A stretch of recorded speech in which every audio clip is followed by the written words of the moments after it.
La nuit est belle, l'air est chaud et les étoiles nous matent. Pendant qu'on kiffe et qu'on apprécie nos belles vacances, la vie est calme, il fait beau et 10 heures du max. On a quelques sourires à partager notre insouciance. C'est ce moment-là, hors du temps, que la réalité a choisi pour montrer qu'elle décide et que si elle veut, elle nous malmène. Elle a injecté dans nos joies comme une anesthésie. Souviens-toi de ce sourire, ce ne sera plus jamais le même.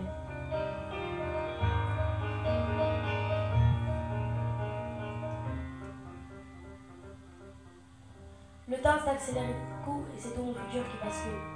Les envies, les projets, les souvenirs. Dans ma tête, il y a trop de pensées qui se bousculent. Le choc n'a duré qu'une seconde, mais ces ondes me laissent personne indifférent. Votre fils ne marchera plus. Voilà ce qu'ils ont dit à mes parents. Alors j'ai découvert de l'intérieur un monde parallèle. Un monde où les gens te regardent avec gêne ou avec compassion. Un monde où devenir autonome devient un objectif irréel.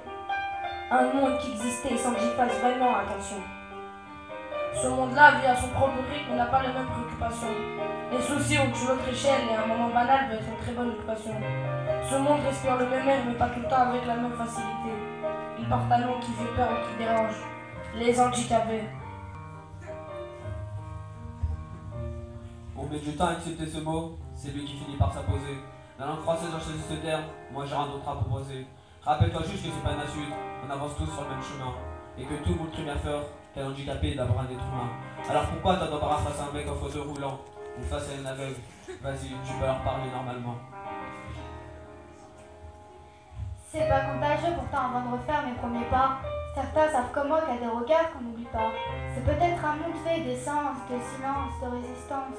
Un équilibre fragile, un oiseau dans l'orage. Une frontière étroite entre souffrance et espérance. Ouvre un peu les yeux, c'est surtout un monde de courage. Quand la faiblesse physique devient une force mentale, quand c'est le plus vulnérable qui sait où, quand, pourquoi et comment, quand l'envie de sourire redevient un instinct vital, quand on comprend que l'énergie ne se lie pas seulement dans le mouvement. Parfois la vie nous teste et met à l'épreuve notre capacité d'adaptation. Les 5 sens des handicapés sont touchés, mais c'est un 6e qui les délivre. Bien au-delà de la volonté, plus fort que tout, sans restriction, ce 6e sens qui apparaît, c'est simplement l'envie de vivre.